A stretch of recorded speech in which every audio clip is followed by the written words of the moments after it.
हाँ, आज हम डिस्कस करेंगे लीव ऑफ सैलरी के पार्ट।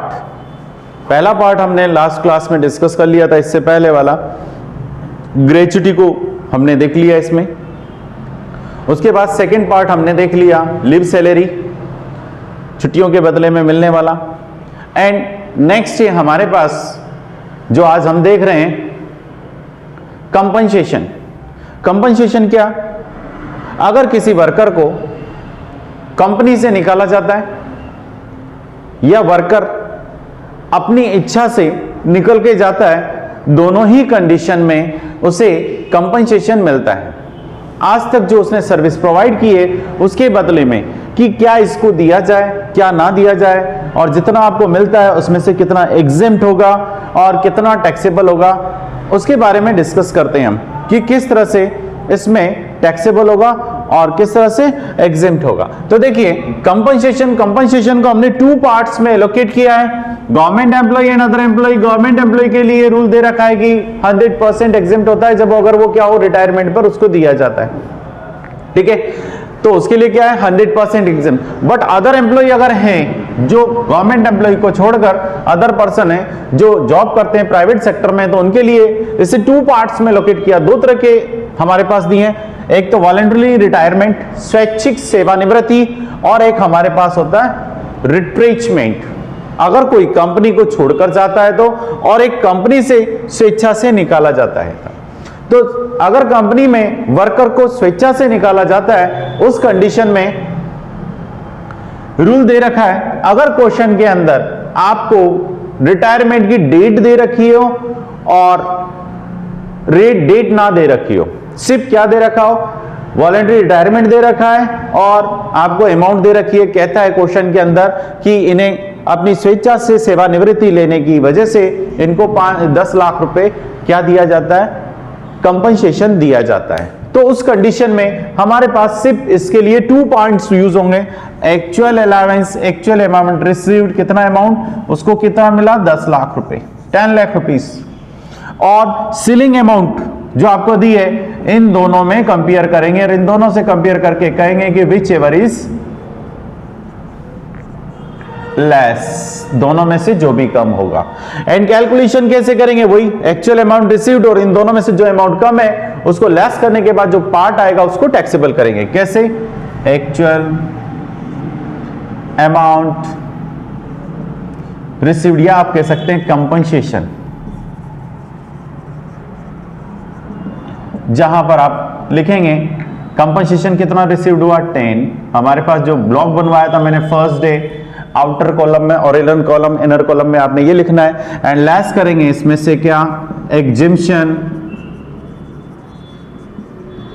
वर्किंग नोट 1 2 3 जो भी हो आपका वो मेंशन करेंगे, वो क्या होगा, इन दोनों में से जो भी कम होगा। सिर्फ 2 पॉइंट कब कंपेयर किए जाते हैं, जिस क्वेश्चन के अंदर रिटायरमेंट की डेट तो दे रखी है बट आपकी एक्चुअल रिटायरमेंट डेट ना दे रखी हो, आज की ले रखी है, वॉलंटरी रिटायरमेंट की डेट दे रखी है, एक्चुअल रिटायरमेंट की डेट ना दे रखी हो।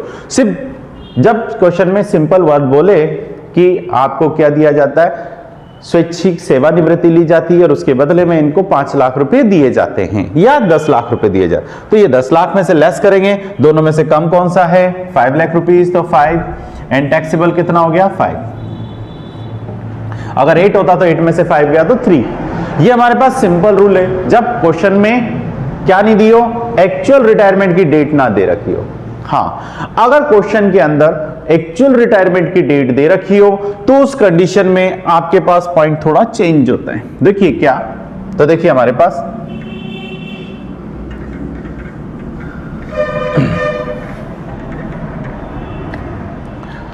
अगर क्वेश्चन के अंदर क्या दे रखी हो, एक्चुअल रिटायरमेंट की डेट दे रखी हो, जैसे कहा कि मिस्टर एक्स 1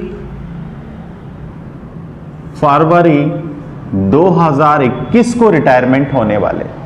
कब रिटायरमेंट होने वाले हैं, 1 फरवरी 2021 को, ठीक है। जबकि उन्होंने वॉलंटरी रिटायरमेंट ले लिया कब, वीआर लिया कब, 1 अक्टूबर 2019 को। ये वॉलंटरी रिटायरमेंट है, एक्चुअल रिटायरमेंट डेट ये दे रखी है। अगर दोनों डेटें दे रखी हो तो उस कंडीशन में 2 पॉइंट की जगह आप कितने कंपेयर करेंगे, आप 4 पॉइंट। 4 पॉइंट क्या, actual amount received first, suppose उस टाइम को रिटायरमेंट पे उनको कितना मिलता है, 8 लाख रुपए, तो ये लिख दिया हमने 8 लाख।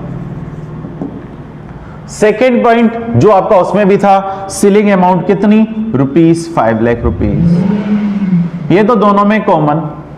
तो नए 2 पॉइंट आपके बढ़ जाते हैं सिर्फ एक डेट आने पर। एक्चुअल रिटायरमेंट डेट है और उससे पहले अगर आप रिटायरमेंट ले लेते हैं, कई व्यक्ति ले लेते हैं कि भाई इतना टाइम कौन वेट करे, चलिए कोई बिजनेस स्टार्ट करेंगे, पैसा आएगा तो इतना तो हमारा हो गया, या पेंशन ही हमारी इतनी मिलने लग गई कि अब मुझे ज्यादा मेहनत करने की जरूरत नहीं है, तो वो क्या करता है, रिटायरमेंट ले लेता है। तो उस कंडीशन में यहां पर दे रखा है first point, second point and third point आपका जो इंक्रीज हुआ, salary of 3 month for each completed year. Every completed year पर आपको क्या दिया जाएगा, 3 मंथ की सैलरी एक्स्ट्रा दी जाएगी। एवरी कंप्लीटेड ईयर पर क्या दिया जाएगा, 3 मंथ की सैलरी एक्स्ट्रा दी जाएगी। अब कंप्लीटेड ईयर कैसे निकालेंगे, तो कंप्लीटेड ईयर निकालने के लिए है ज्वाइनिंग डेट, रिटायरमेंट की डेट में से कौन सी रिटायरमेंट, वॉलंटरी रिटायरमेंट की डेट। वॉलंटरी रिटायरमेंट की डेट जो भी दे रखी है उसमें से ज्वाइनिंग डेट लेस कर देंगे। जैसे फर्स्ट वॉलंटरी रिटायरमेंट है आपका क्या, 1 अक्टूबर 2019 और ज्वाइनिंग डेट थी आपकी क्या, 1/8/2000 या 1999। तो इस कंडीशन में 2 मंथ और 20 ईयर, तो यहां पर कंप्लीट ईयर क्या हो जाएगा, 20 ईयर। 20 ईयर को मल्टीप्लाई करेंगे क्या, 20 ईयर के लिए 3 मंथ, तो यहां दिया है एवरी कंप्लीटेड ईयर के लिए क्या, 3 मंथ। तो देखिए 20 ईयर कंप्लीट हुआ एंड 3 मंथ एंड दिया है यहां पर सैलरी। सैलरी की डेफिनेशन क्या, तो सैलरी की डेफिनेशन है यहां, salary is equal to basic salary plus DA if means a part of retirement benefit. ये कंडीशन लग गई कि यहां पर सेवा, याद रखने के लिए मैंने इस तरह का बनाया ताकि आपके दिमाग में बना रहे कि यहां पर मुझे कंडीशन लगानी है। तो इफ वर्ड मैंने दिया यदि सेवा शर्तों के अनुरूप दे रखा हो, अ part of retirement benefit, DA plus commission, ये भी इफ हो, इसका भी मीनिंग होगा अब पार्ट ऑफ रिटायरमेंट ना होकर यहां देगा अगर कमीशन के लिए 3 पॉइंट दे रखे हैं। कौन कौन से, commission amount received, second commission की रेट और सेल्स। अगर ये 3 दे रखे हैं तो तीनों में से कोई भी अगर 2 पॉइंट हैं तो उस कंडीशन में क्या लगेगा आपका, इफ कंडीशन फुलफिल होगी। कौन सी कंडीशन फुलफिल होगी, इफ कंडीशन फुलफिल होगी अगर ये दे रखा है तो देखिए तीनों में से 2 पॉइंट दे रखे हो। तो अब बात आती है यहां पर सैलरी क्या रहेगी, तो इनको ऐड करेंगे पर मंथ के अकॉर्डिंग, जो भी आएगी उस महीने की उसको मल्टीप्लाई कर देंगे।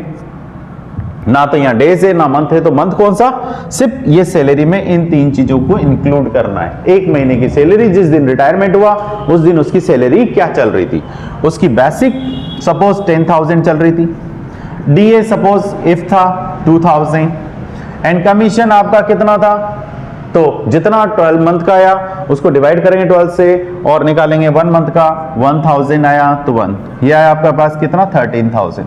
तो ये हम किससे मल्टीप्लाई कर देंगे, 13,000 से।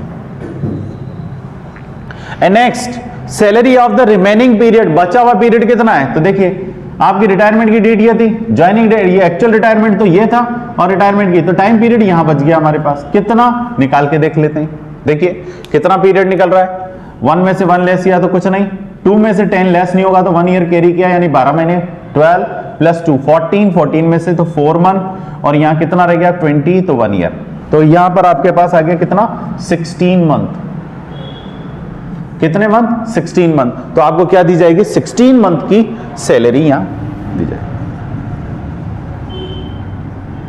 रिमेनिंग पीरियड तो 16 मंथ निकल रहे हैं, एक्चुअल रिटायरमेंट की डेट और वॉलंटरी रिटायरमेंट की डेट के बीच का जो पीरियड है उस पीरियड को यहां लिखेंगे, मल्टीप्लाई कर देंगे किससे, जो सैलरी आई है 13,000 और अमाउंट से मल्टीप्लाई। एवरेज सैलरी नहीं है यहां पर, कुछ भी नहीं है, सिंपल सैलरी मंथ की सैलरी बोली, तो मंथ की सैलरी से आपको इसको मल्टीप्लाई कर देना। तो देखिए इन चारों में से जो भी कम होगा वो एग्जेम्पशन आपकी यहां आ जाएगी, लेस करेंगे और टैक्सेबल पार्ट आपका निकलेगा। नेक्स्ट हम इसमें बात करते हैं अब इसका सेकेंड पार्ट। अगर कंपनी ने ऐसे वर्कर को निकाल दिया है तो क्या रहेगा। तो कंपनी से अगर वर्कर को निकालते हैं तो उस कंडीशन में क्या रहेगा।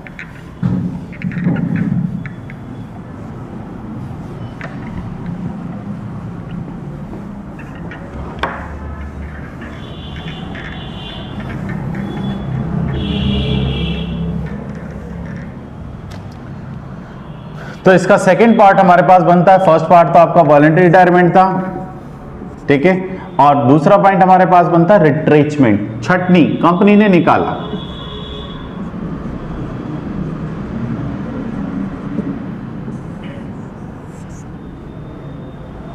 तो देखिए इसके अंदर क्या रहता है, तो इसके अंदर पॉइंट दे रखा है first actual amount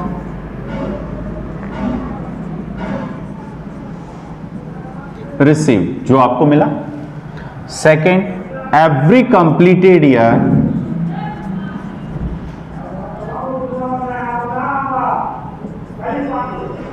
give 15 days salary and third day ₹5 lakh ceiling amount, which ever is less. Exemption क्या होगी, दोनों में से जो भी कम होगा वो आपको एग्जेम्पशन मिलेगी। यहां पर बात आती है कंप्लीटेड ईयर, जस्ट अभी बात की तो लिखते हैं इसके लिए completed year. Completed year is equal to 6 months and above. 6 महीने से ज्यादा होने पर आपको क्या मान लिया जाएगा, 1 ईयर में कंप्लीट कर लिया जाएगा, 1 ईयर मान लेंगे। जैसे अगर कहता है 12 मंथ और 12 ईयर 8 मंथ तो आप कह सकते हैं 13 ईयर, 12 ईयर 4 मंथ तो आप कह सकते हैं सिर्फ 12 ईयर, ठीक है ना, कंप्लीटेड ईयर। सेकेंड दिया हमने डैश सैलरी, तो सैलरी की डेफिनेशन लेते हैं। यहां पर सैलरी की डेफिनेशन होगी basic salary plus DA if वही a part of retirement benefit and commission if, ये हमारे पास word and day salary. Dash salary is equal to होगा यहां पर 3 month salary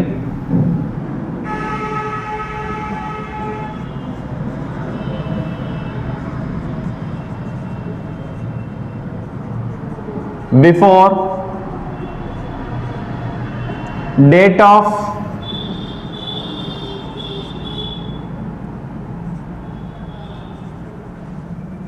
retirement divide by 92 days.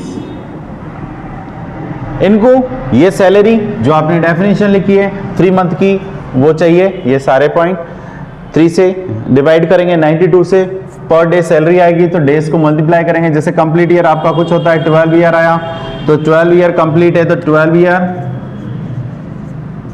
Into 15 days into, अगर यहां पे 800 आती है पर मंथ तो 800 से मल्टीप्लाई कर देंगे और जो आएगा उसको कंपेयर करेंगे। तीनों में से जो भी कम आएगा उसको हम क्या कहेंगे, which ever is less, and less करके इसे क्या करेंगे आउटर कॉलम में दिखाएंगे। वही एक्चुअल रिसीव्ड जितनी मिली आपको उसमें से लेस करेंगे, इन तीनों में से जो भी कम है और जो आएगा अमाउंट आपका आउटर कॉलम में चला जाएगा। इससे रिलेटेड प्रैक्टिकल हम आगे की वीडियो में देखेंगे। Thank you.